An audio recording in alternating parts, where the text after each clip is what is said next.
Big show today, Carps Corner. Post draft, couldn't get it out earlier. Sorry. Late night, early morning radio.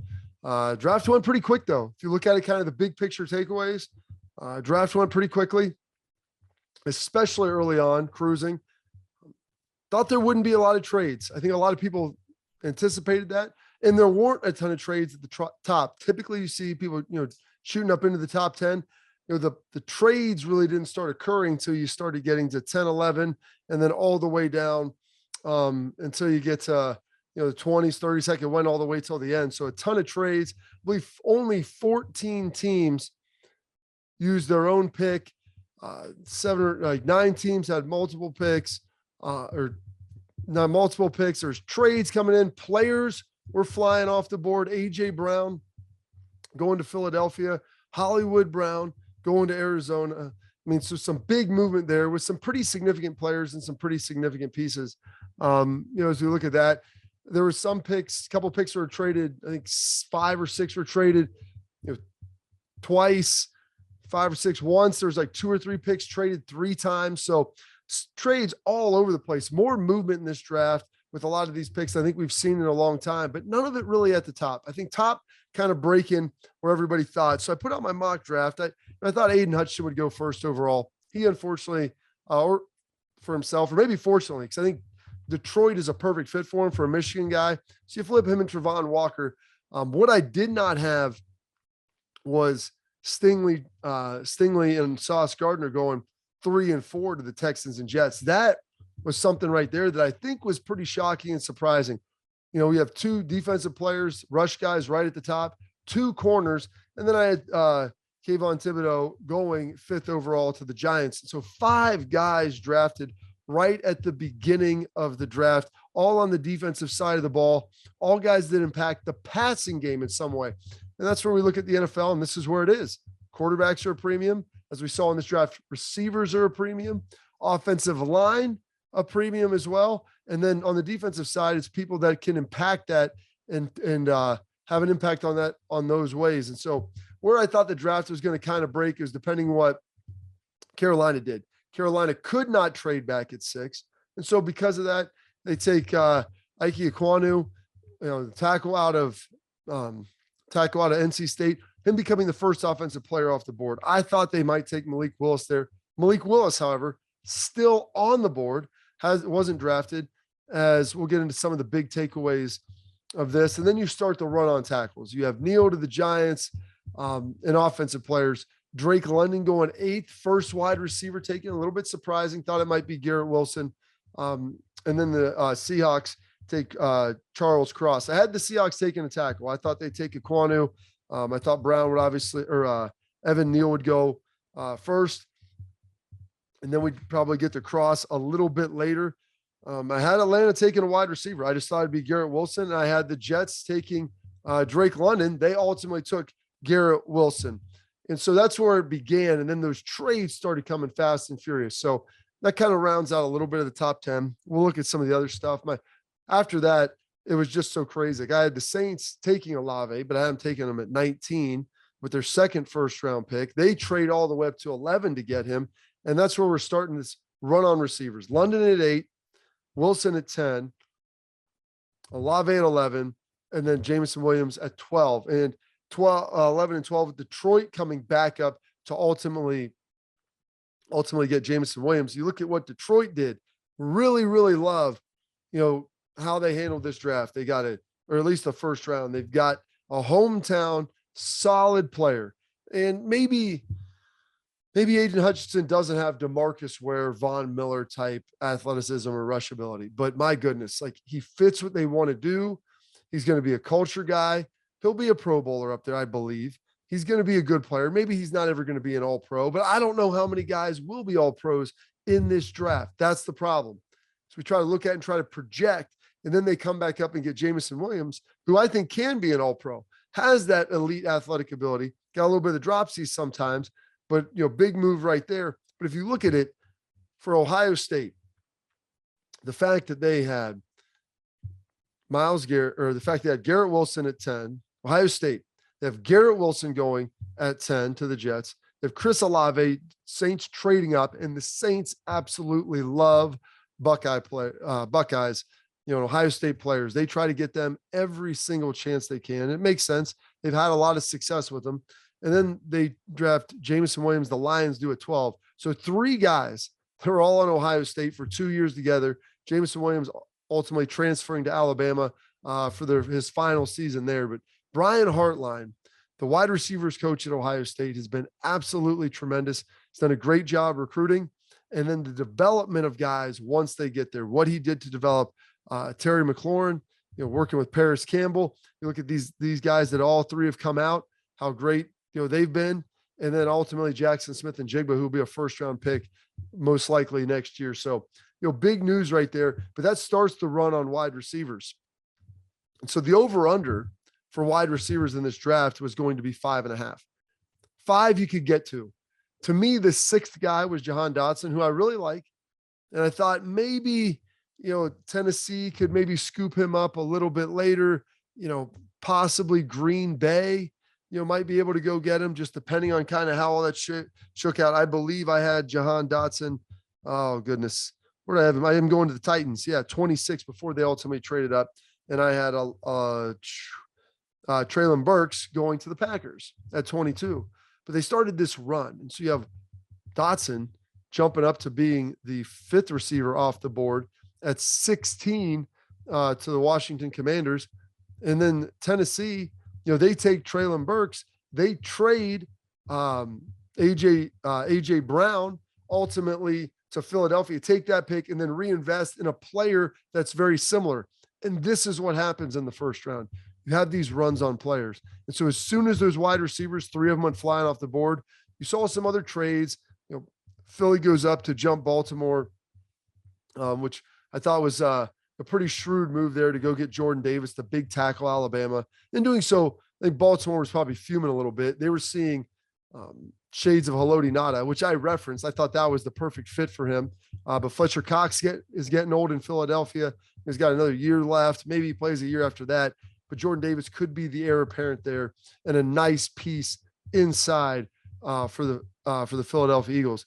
But in doing that, you look at ultimately what Baltimore was able to do. They get a great piece, a guy who many people thought could be a top 5, top 10 dude, but didn't run very well. And Kyle Hamilton, the safety out of Notre Dame. And he slid down. And like I said, Baltimore probably wasn't all that happy that they got jumped for Jordan Davis, but what they got was an incredibly versatile football player. He fits that Ravens scheme, how versatile they want to be in the back end. He's a Hall of Fame human being. And so he'll be able to be a leader there with that. And so they trade up, and they ultimately sit there as Baltimore gets jumped by Philly. And so they get, Hamilton, who's going to be a good player.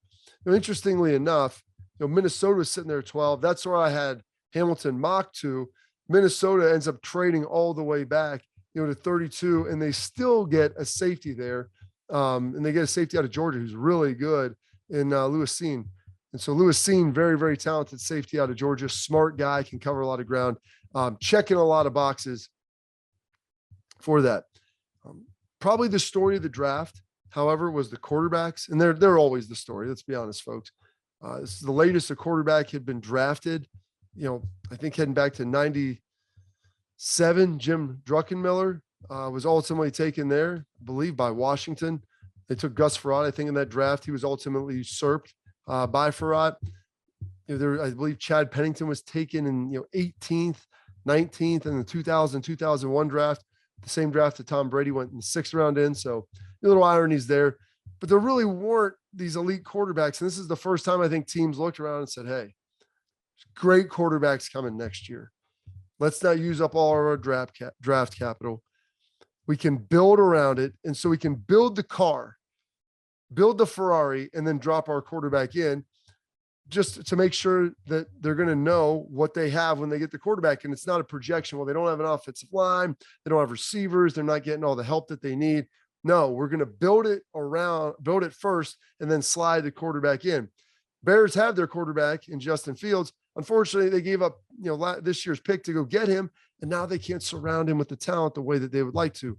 Detroit's building it the other way. get a really good offensive line. They drafted Sewell last year. Got Taylor Decker. Hey, you know what we're going to do? We're going to draft, an elite wide receiver, give you some weapons on the outside, pretty good running back situation. We have Hawkinson at tight end.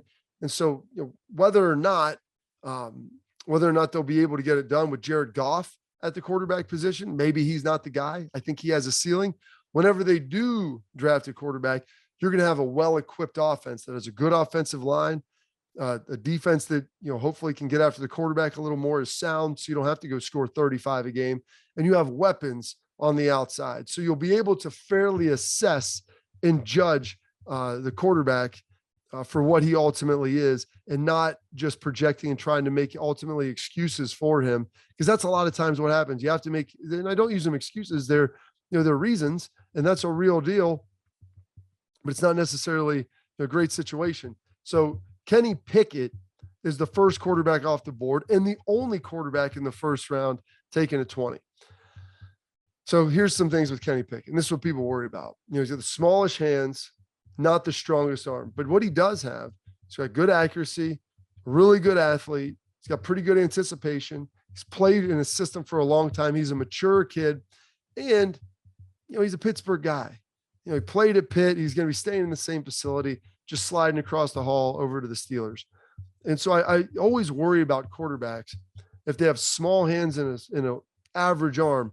If they play in great climates, play in the Southwest, you play in the Southeast, if you're playing at Texas or Florida State, or UCLA, Arizona, you don't really see a lot of the elements. And so that necessarily isn't as big a deal. But all of a sudden you go and you get drafted into the North, you need to be a dude like Josh Allen, like Pat Mahomes, like Eli Manning when he was in New York. Oh goodness. I mean, Joe Burrow in Cincinnati, you have to have enough of an arm. Aaron Rodgers, Green Bay. Justin Fields has this for Chicago. It's windy. It's going to be cold. There's precipitation that'll be falling. It's tough to throw a good football in that weather if you don't have a strong arm and a good grip and big hands and to be able to hold on to the football. And so Kenny Pickett, while he does have smaller hands, and we saw the double jointed thumb, and Louis Riddick, by the way, he's a Pittsburgh Panther, and has a lot of respect and ties into the Steelers organization. So he's going to defend his guy, and Booger's up there beating him up. How come my thumb doesn't bend that way? And you get all of that. But Kenny Pickett, he played in inclement weather. He played on that frozen mud up there at Heinz Field late in the season. He's played in the swirling winds. You play in the cold and drizzle rain when the wind is driving in your face. And he was able to go out and put together a career year last year. He can move around. He's athletic. And here's the biggest thing for the Pittsburgh Steelers. They stayed patient. They didn't reach and jump up and panic and say, we have to go get Kenny Pickett at 10. Maybe when the Saints trade, maybe the Saints will get him.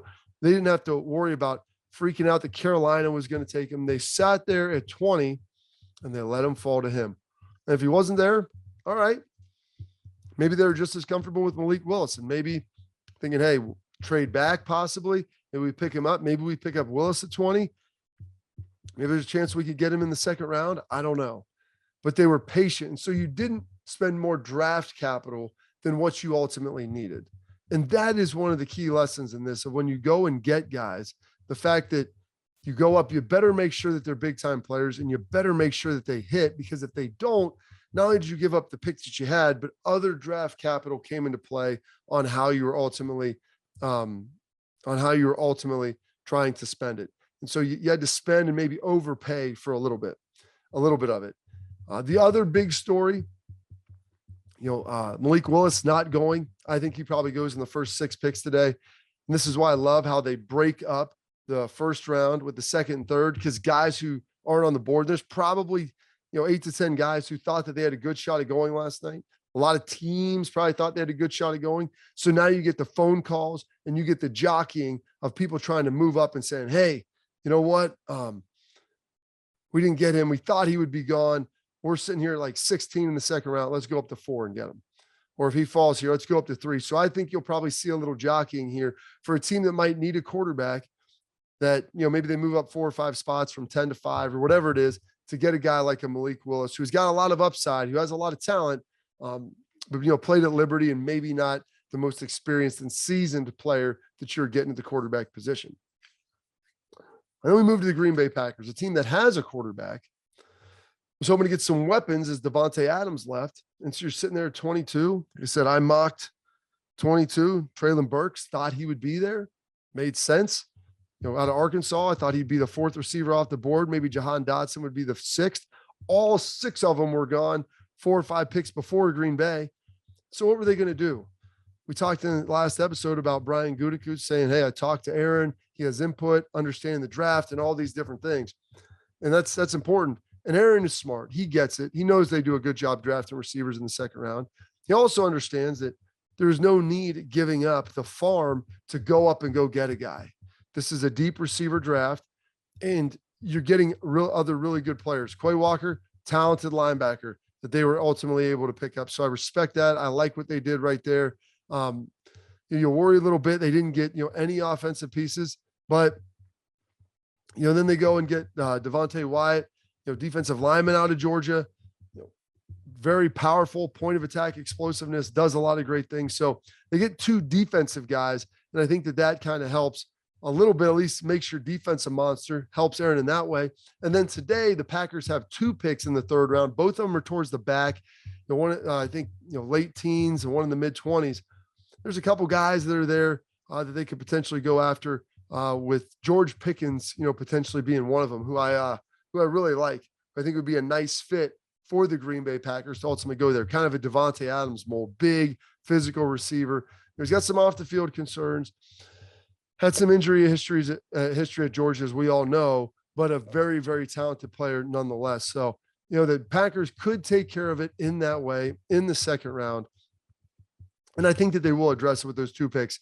Problem is, I don't know if they'll be there with the 2nd pick. They'll probably have to move up and ultimately be able to go get a guy that way. And then you got 2 picks. So you package them, you go. You get the receiver that you need. Love Dallas Cowboys going with an offensive lineman, Tyler Smith out of Tulsa. Kind of raw, a little bit good. Guy that has outstanding tools. Lots of potential to develop quickly. They've got to be able to take him, maybe plug him in on the right side early. Then he ultimately becomes the heir apparent to Tyron Smith. So Tyler Smith could eventually replace Tyron Smith, who's been great there for so many years. But you'll plug him in most likely on the right side to start off with. Moves really well, but it's got a little rawness in his technique. Big winner, I think, last night. And anytime you have 3 first-round picks, you've got the ability to be a big winner if you hit on them. But the New York Jets, you look at who they got. They got a corner up top who a lot of people thought was the best football player, one of them in this draft, in Sauce Gardner. Then you sit there at 10, and you get Garrett Wilson, who's an elite receiver. And then you trade back in to the 1st round. You head back up to 26. And when they came up, I'm like, gosh, they got it from the Titans. The Titans, that was their 2nd first rounder after they traded, AJ Brown got their guy. They got Traylon Burks. Hey, we'll get out of here, get some more picks. It's a deep draft. And ultimately the Jets trade up and get Jermaine Johnson, the 2nd edge rusher out of Florida State. And I was big on Jermaine Johnson. Very impressed with this guy. I thought he had the potential to go top 5. 12 sacks last year. So you get an edge rusher, you get a corner, and then you get some help for Zach Wilson. And so they've got some nice weapons there that they have with the Jets for Wilson. And so hopefully you'll be able to see a little bit what he has. The concern is you didn't really take any offensive line. And so hopefully Mekhi Becton, who you drafted, he was a little bit injured, nicked up. Hopefully he continues to develop. That, I think, means that they have a lot of confidence ultimately in what he's able to do. And so that's big. Chiefs love their pick, George Karlaftis, in that system that Spagnuolo runs. Defensive line, rushers are at a premium. George Karlaftis, relentless worker, pretty good athlete, high motor dude. He's going to be able to get some sacks for the Chiefs as they begin to turn that defense over. And this is how they're going to have to do it, because they're not going to be able to pay everyone. They invested so much in Pat Mahomes, and they're going to continue to invest on the offensive side of the ball. It makes a lot of sense. And so you get it, and you have to continue to draft and develop because you can't pay everybody to keep him there. But it'll be a nice big move to slide him on the outside when you have a pretty good interior pass rush being headed up there. Browns didn't have a pick. You could argue that they drafted their quarterback number one overall for the next couple of years. So they've got that thing taken care of. And Deshaun Watson. And then Cincinnati Bengals, 31. A lot of people wanted them to draft an offensive lineman. Wasn't really an offensive lineman that you could take there that you felt would be good value. Thought it would be a reach. And I'm not a fan of reaching in the first round, especially when Cincinnati, they addressed the offensive line in free agency. That gave them some flexibility, not be a prisoner to the pick. And so in doing that, they can take best available. Now they've got Bates and they've got Von Bell at safety, but what did? They took Daxton Hill, safety out of Michigan. He's an exceptional nickel defender. He can come down, play in the box. I think he's fast enough to be a nickel DB. They can run some 3 safety stuff. This will give them a lot of ability to be fluid with their packages, get 5 and 6 defensive backs on the field. He's a decent blitzer. He can get that done as well, but he can play inside slot nickel. So he's almost like bringing in a corner. And this way, Bates, who's on the franchise tag, if it goes south with him, you're going to be able to slide him out and hopefully after a year slide Daxton Hill in. That's how elite teams operate. You can't pay everybody. You draft a guy a year early so you don't have to obviously make panic moves and bring guys in free agency or overdraft guys the next year. So Cincinnati, pretty smart right there, like how they're ultimately handling their business, with that sense. So tonight, got rounds 2 and 3, probably going to be a lot of movement. Hopefully it'll be a quick tempo. Roger Goodell's leaning into all the booing. Really impressed with that. Love how Vegas is handling the draft. I love the guys' suit game. A lot of things to watch. It was one of the more entertaining drafts you were going to find. So hopefully you enjoyed this breakdown. Hopefully you enjoyed my mock before it, which got shattered with all the trades and, my general lack of ability to guess the picks right. So thanks for tuning in. Like, subscribe, comment, more support the better. Love all you guys do and everything you help me out with. Really appreciate it. We'll talk to you soon.